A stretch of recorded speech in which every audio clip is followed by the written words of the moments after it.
हमें कम से कम शिक्षा के क्षेत्र में तो ऐसा विभाजन नहीं करना चाहिए और सब बच्चों को एक नज़र से देखना चाहिए। ये बहुत ही खतरनाक घटना हुई है और बहुत ही निंदनीय है। धर्म के नाम पर इस देश में केवल राजनीति बीजेपी आरएसएस ही करते हैं और धर्म के नाम पर सकारात्मक करें तो भी एक बार जायज है। तो डकैती, हत्या, दंगे, रेप इसमें सजा हुई है। समाजवादी पार्टी के तो किसी आदमी को सजा नहीं हुई। अगर समाजवादी पार्टी अपराधियों की पार्टी होती तो समाजवादी पार्टी किसी आदमी को सजा हुई होती। नमस्कार, मेरा नाम है शिवम दुबे और आप सब अभी चेतना मंच देख रहे हैं। चेतना मंच का ये खास कार्यक्रम हमने शुरू किया है जिसका नाम है साक्षात्कार।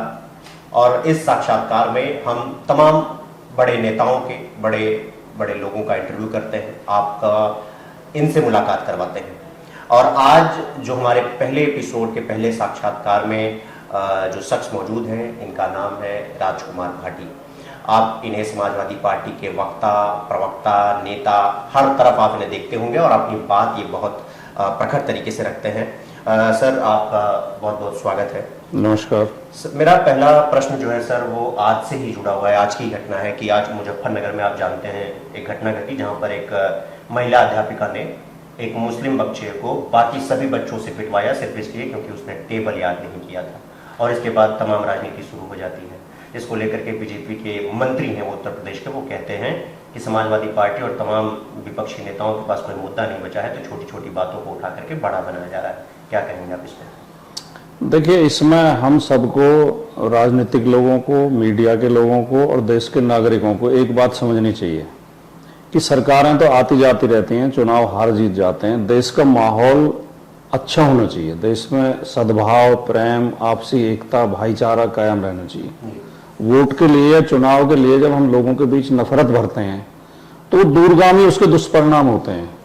एक दो बार चुनाव बेशक उससे जीत जाए लेकिन देश का जो नुकसान होगा, समाज का जो नुकसान होगा।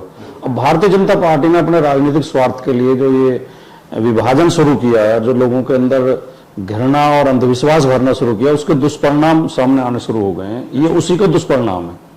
एक टीचर के दिमाग में हिंदू मुस्लिम की बात आना या छोटे छोटे बच्चों में उसे डालना, ये बहुत खतरनाक है। अगर ये चलता रहा तो देश के लिए बहुत नुकसानदायक होगा।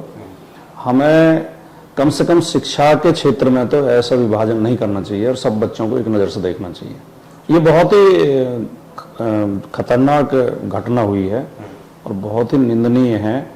और हम ये भी नहीं कहते कि टीचर के खिलाफ कार्रवाई की जाए, लेकिन ऐसी मानसिकता से हमें उभरना चाहिए। ऐसी मानसिकता नहीं होनी चाहिए। अच्छा, नहीं सर, वो बीजेपी के कुछ और नेता भी हैं, वो पार्टी के जो सपोर्टर हैं, उनका ये कहना है कि अगर किसी की जगह कोई हिंदू लड़का होता तो समाजवादी पार्टी मौन साध जाती, उस पर कुछ बोलती ही नहीं, क्योंकि ये एक खास समुदाय को लेकर के चलते हैं, तो उन्हीं की बात को लेकर के ये राय का पहाड़ बना रहे हैं। नहीं तो उनके इस बयान में भी उनका भेदभाव और घृणा झलकती है। वो कैसे गारंटी दे सकते हैं कि हम नहीं बोलते? अगर किसी हिंदू बच्चे के साथ जाती होती, बच्चे तो बच्चे हैं, हमारे लिए तो हिंदू मुस्लिम बच्चे, हम तो भेदभाव करते नहीं हिंदू मुस्लिम का। और अगर बच्चे को खाली थप्पड़ भी लगवाया जा रहा होता हम तब भी आपत्ति होती, लेकिन ये कह के लगवाया जा रहा है कि मुस्लिम है तो वो और ज्यादा खतरनाक है। तो ये भारतीय जनता पार्टी के लोगों की मतलब अपने उनके दिमाग की गंदगी है कि वो ये सोचते हैं कि ये भेदभाव करते। हम तो कभी नहीं करते। कोई उदाहरण देते कभी हमने भेदभाव किया हो?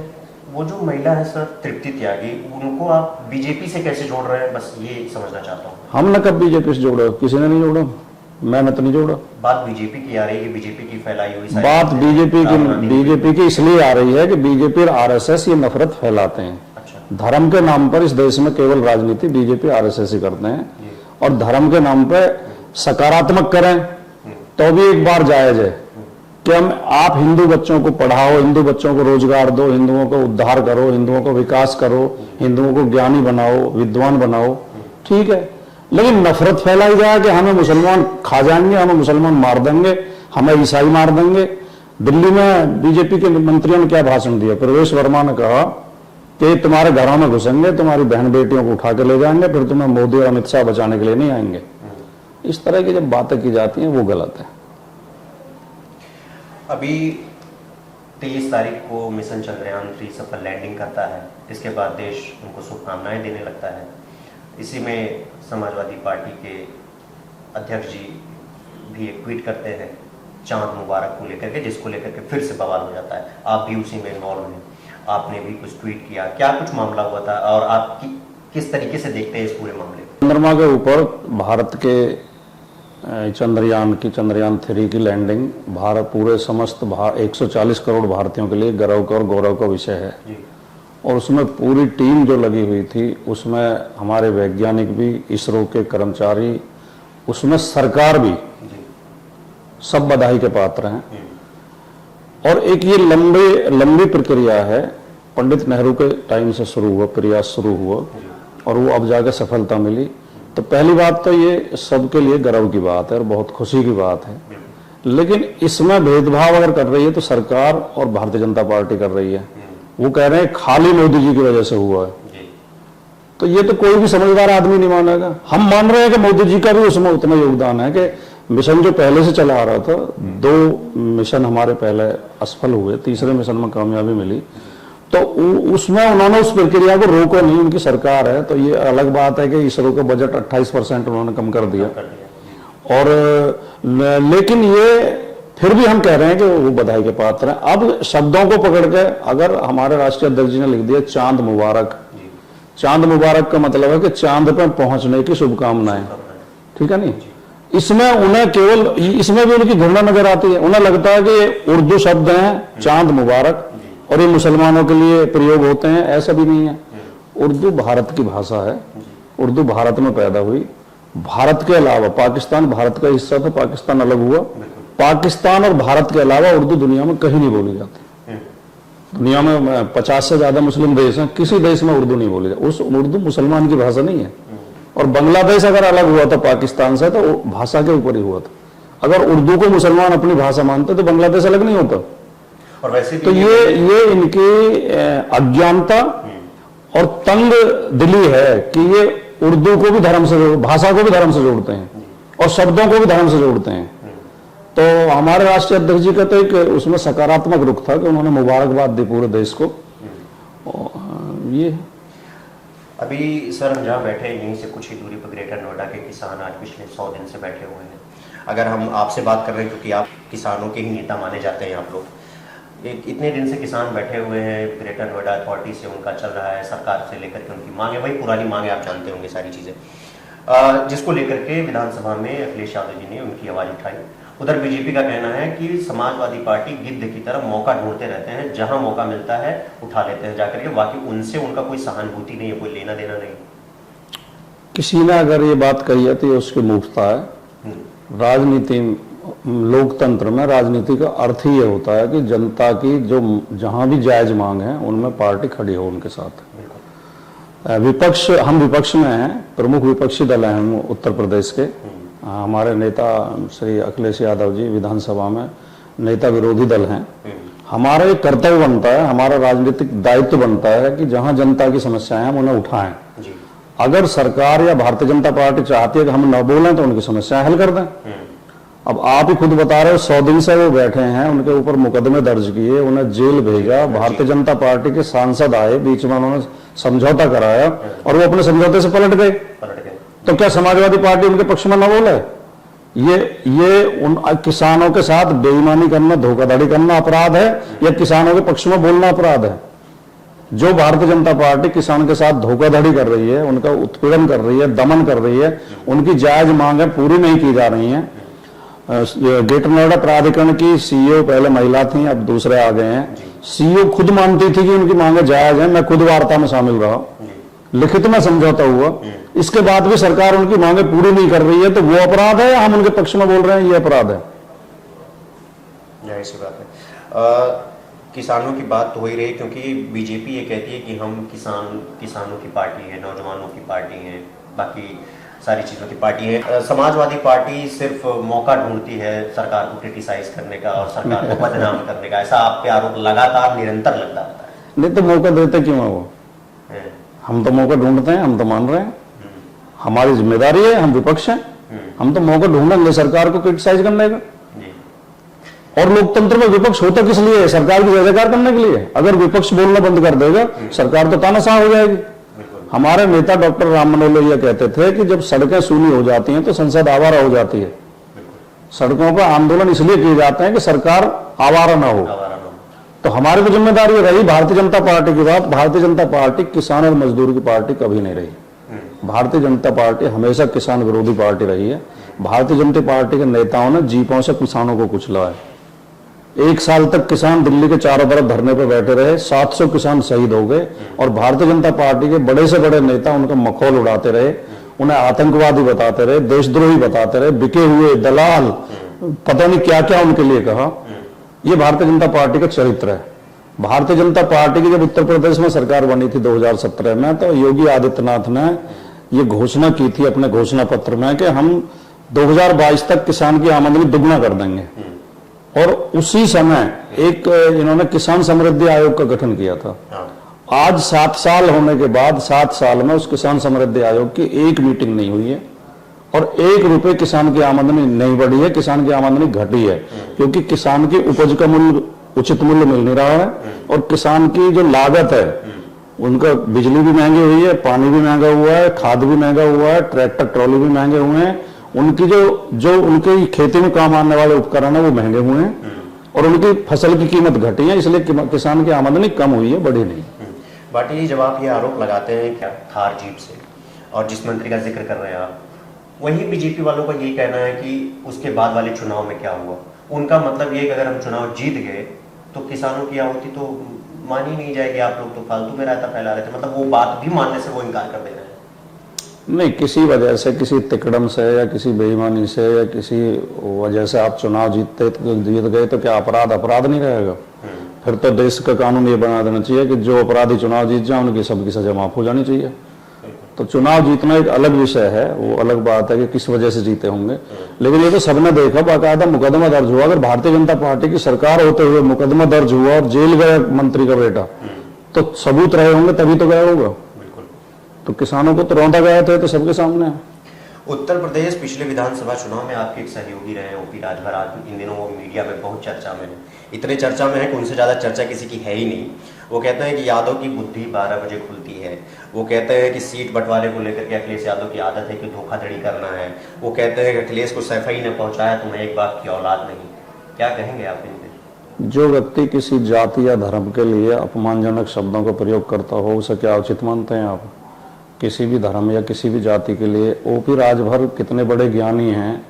अभी चंद्रयान 3 पे उनका बयान था, जिस दिन चंद्रयान की लैंडिंग हुई, उसने कहा कि कल जब वापस आएगा चंद्रयान, धरती पर आकर उतरेगा तो हम उसको स्वागत करेंगे। उस बेचारे को यही पता नहीं है कि चंद्रयान क्या है और इसका क्या मिशन है। ये ओपी राजभर 1 साल पहले कह रहे थे। ये गलती तो आपके और बाकी साथियों के साथ भी, कांग्रेस के तमाम बड़े नेताओं। नहीं, किसी पार्टी की ना, कोई इतना ज्ञानी आदमी है, किसी भी पार्टी का हो तो जो आलोचना होनी चाहिए उसकी। ओपी राजभर 1 साल पहले कहते थे कि देश का सबसे बड़ा झूठा व्यक्ति मोदी है और उत्तर प्रदेश का सबसे बड़ा झूठा व्यक्ति योगी है, और मैं योगी को उस हैसियत में पहुंचा दूंगा जहां भीख मांगने की ट्रेनिंग दी जाती है। तो इनका राजभर जी का क्या भरोसा कर रहे हैं, ये तो पलटी मारते रहते हैं। उस टाइम तो आप लोग भी इस बात पे खुश हुए थे, और जब आप आज नहीं, हम खुश नहीं हुए थे। हमारे राष्ट्रीय अध्यक्ष श्री अखिलेश यादव जी का जो चरित्र है, मैं खुद गवाह हूँ। समाजवादी पार्टी के कार्यालय में लखनऊ, जो इलाहाबाद यूनिवर्सिटी में हमारे छात्र नेता जीते थे चुनाव में, उनका स्वागत था। एक छात्र ने जोश में आकर योगी जी के लिए अपशब्दों का प्रयोग कर दिया था। अखिलेश जी ने खड़े होकर तुरंत माइक लिया और कहा मंच से कि हमारे राजनीतिक मतभेद हो सकते हैं, लेकिन किसी के लिए अपशब्दों का प्रयोग ठीक नहीं है।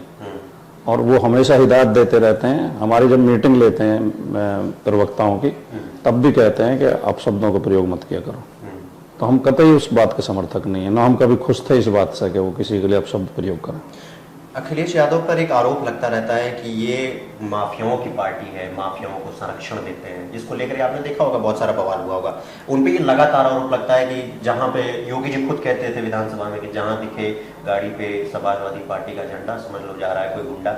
ऐसी सारी बातें होती नहीं आप लोग के ऊपर।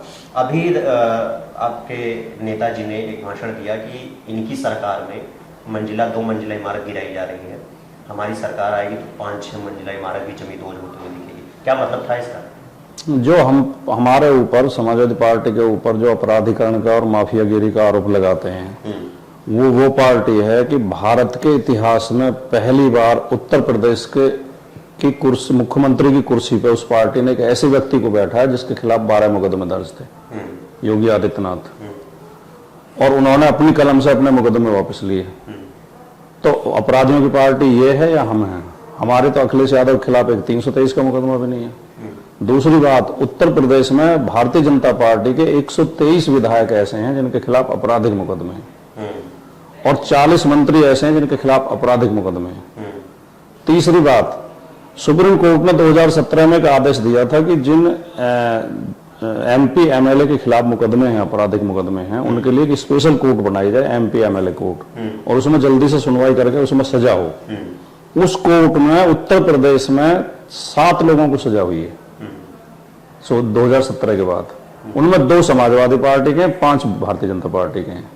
समाजवादी पार्टी किसके हुई है? मोहम्मद आजम खां और अब्दुल्ला आजम।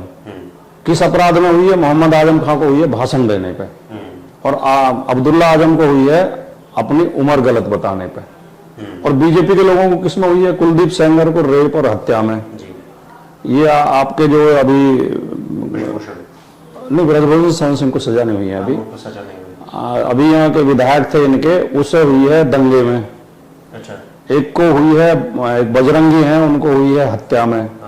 मतलब भारतीय जनता पार्टी के 5 लोगों को डकैती, हत्या, दंगे, रेप, इसमें सजा हुई है। समाजवादी पार्टी के तो किसी आदमी को सजा नहीं हुई। अगर समाजवादी पार्टी अपराधियों की पार्टी होती तो समाजवादी पार्टी किसी आदमी को सजा हुई होती।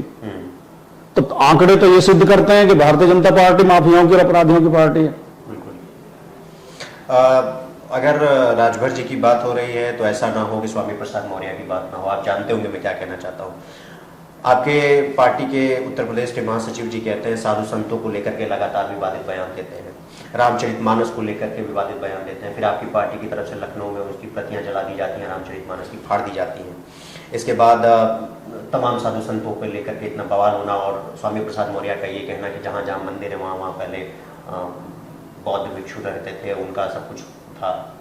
तो अब क्या कहेंगे इस पे? ये आपको नहीं लगता है आपकी पार्टी को डाउन कर रहे हैं? स्वामी प्रसाद मौर्य ने ना तो रामचरितमानस के खिलाफ बोला है, ना साधु संतों के खिलाफ बोला है, न रामचरितमानस की प्रति जलाई गई है। उन पन्नों की प्रति जलाई गई है जिनमें कुछ जातियों को गाली दी गई है। अच्छा। जे वर्णाधम तेली कुमारा सुपच करात कोल कलवारा, जातियों के नाम ले लेकर जब गाली दी गई है इन शब्दों में, उन्हें हटाया जाना चाहिए या नहीं हटाया जाना चाहिए?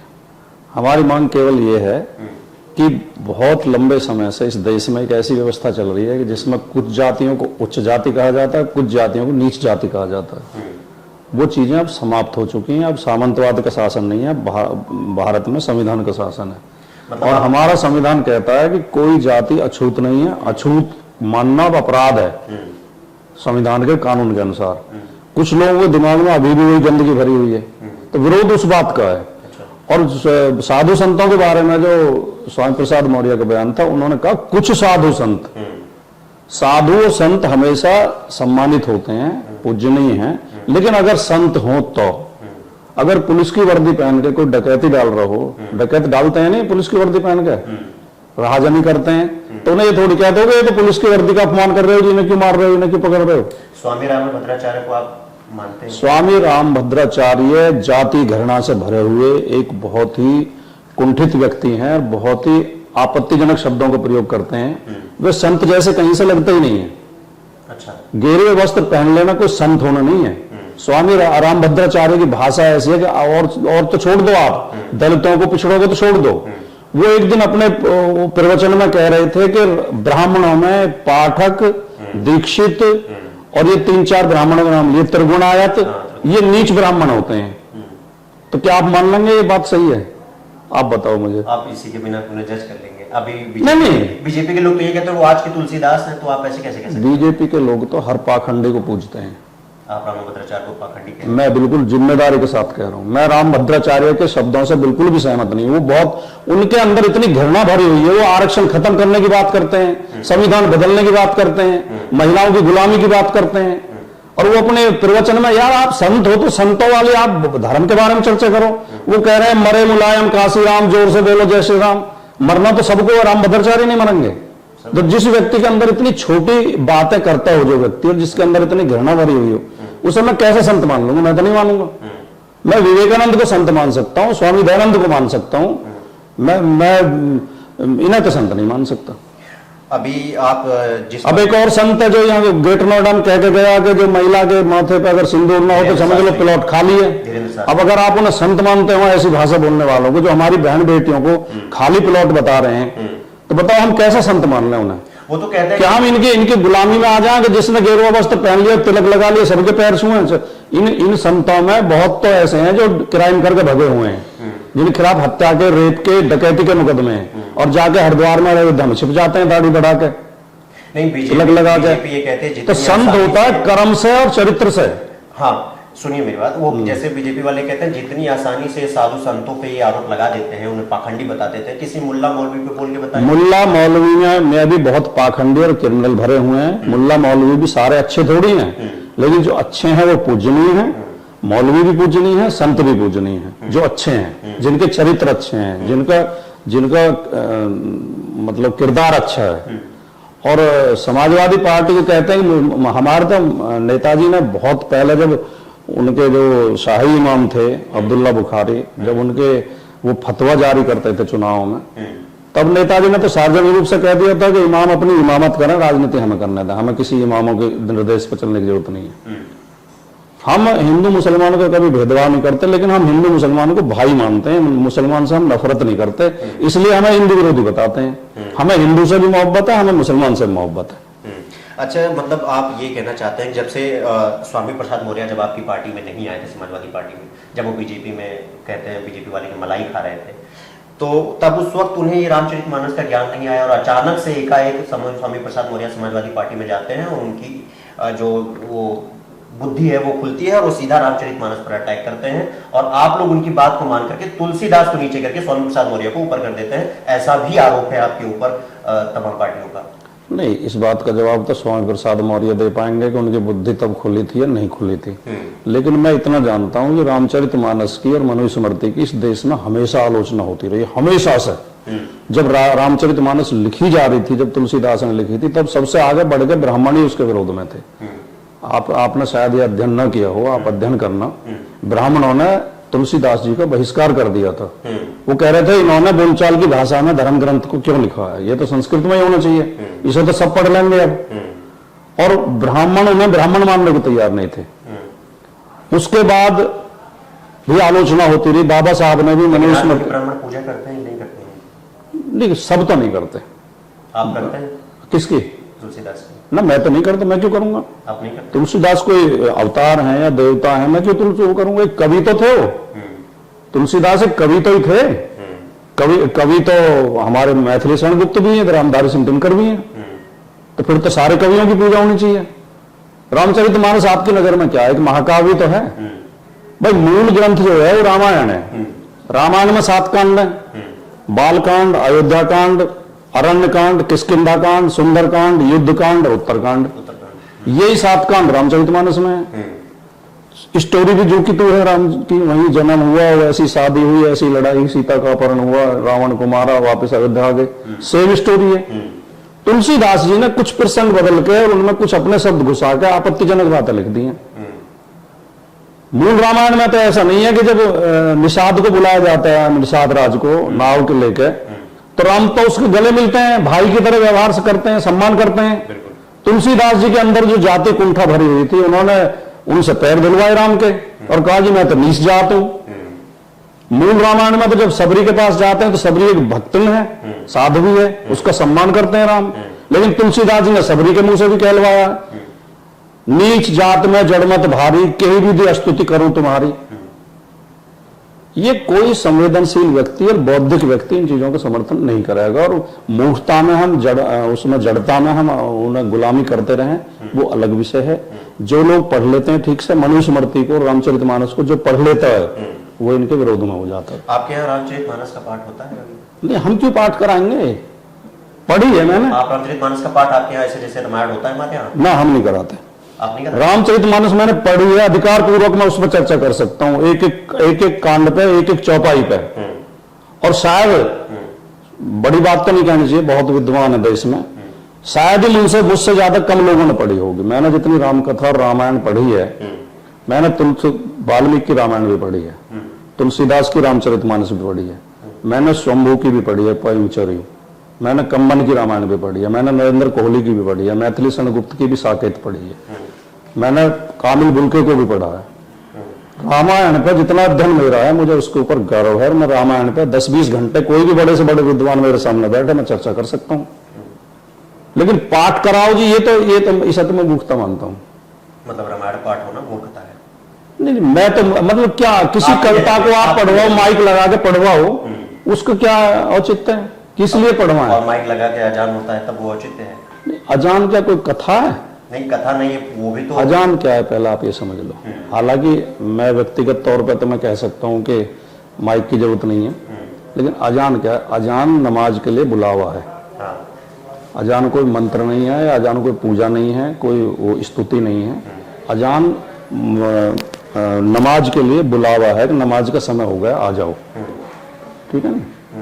तो नमाज की तुलना इससे करना तो जो पूरी रात माइक लगा के माता के जागरण होते हैं, बच्चा कोई पढ़ाई कर रहा है, डीजे फुल आवाज में बजा के माता के भजन गाते हैं और रामायण पाठ करते हैं, मैं समझता हूँ उसकी कोई जरूरत नहीं है। धर्म जो है व्यक्ति का निजी मामला है, पूरे मोहल्ले को परेशान करना या पूरे शहर को परेशान करना धर्म के नाम पर, मैं उसे उचित नहीं मानता।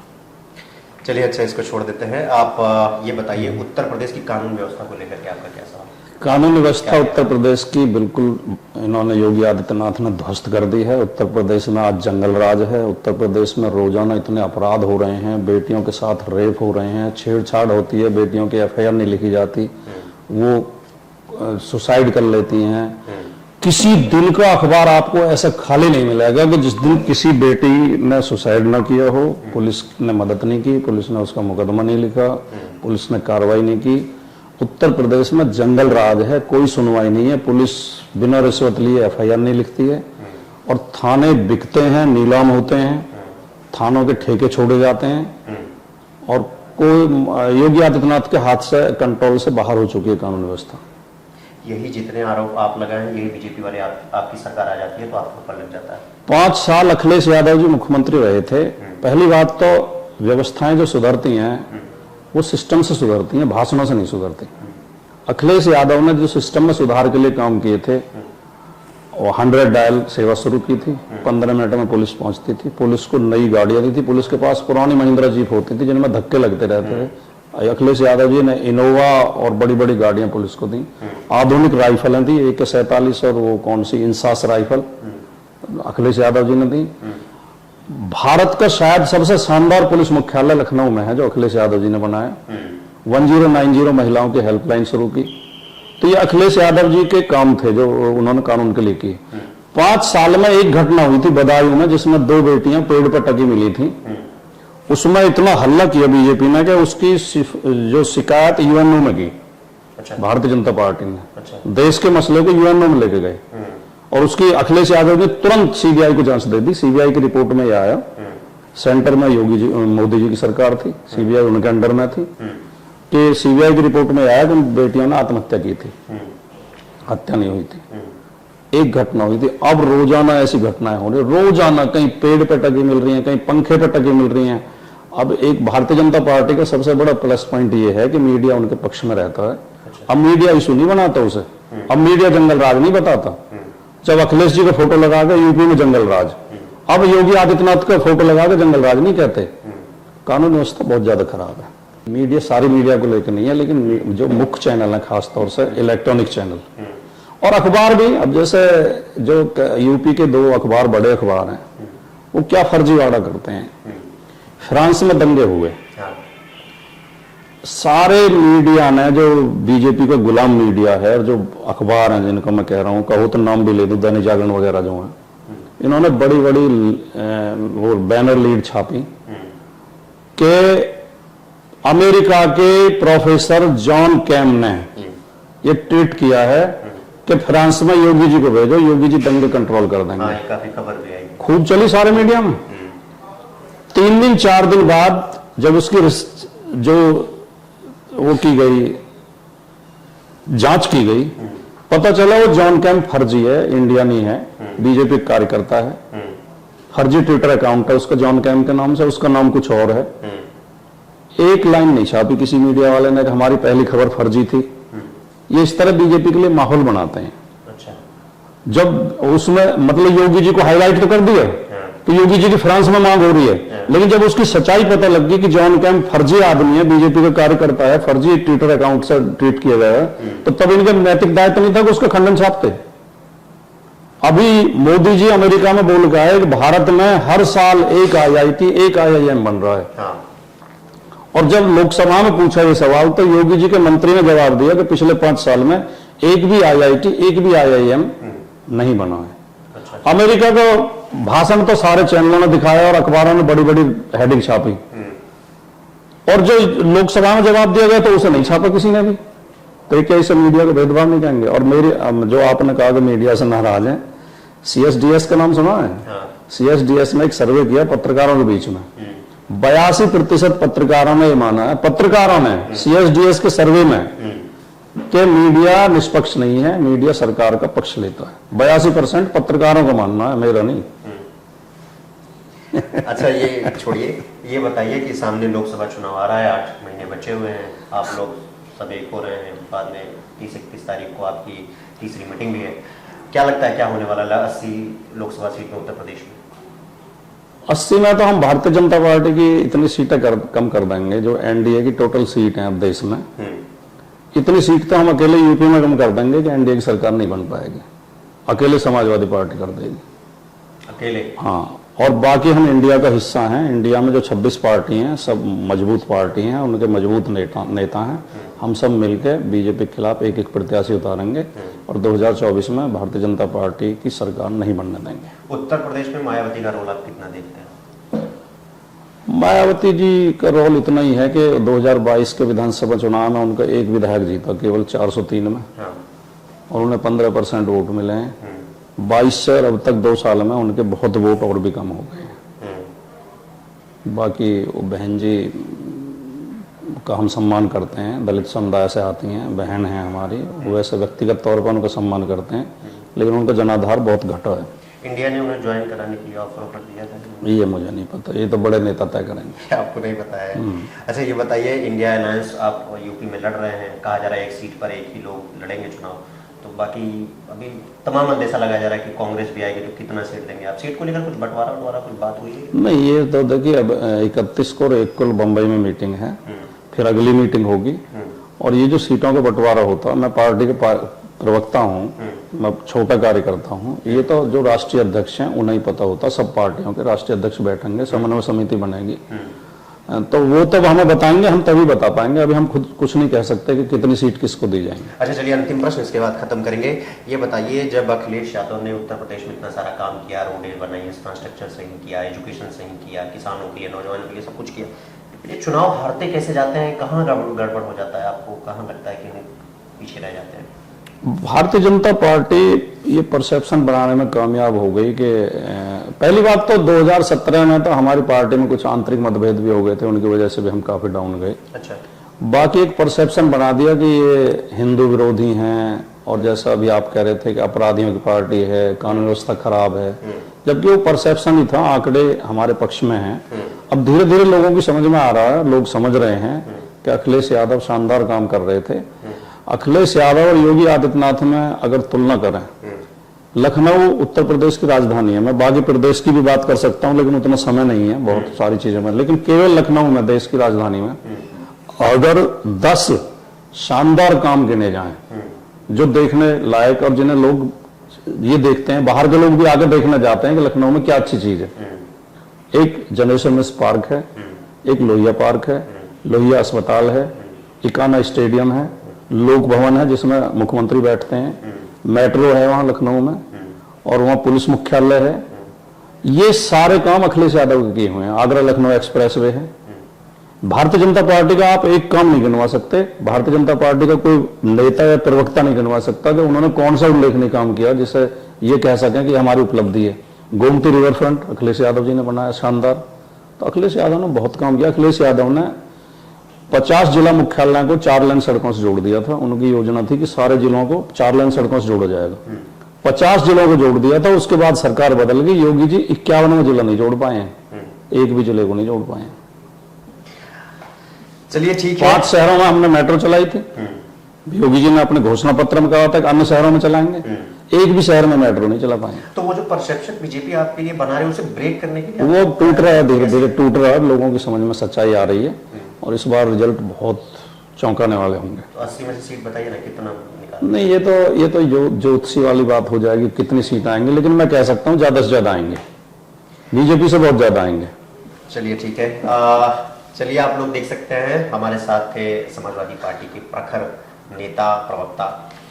अभी के लिए हम आपसे इजाजत लेंगे, अगले एपिसोड में फिर किसी नए नेता के साथ, किसी नए समाजवादी के साथ या समाजवादी सोच के साथ वाले के साथ मुलाकात होगी हमारी।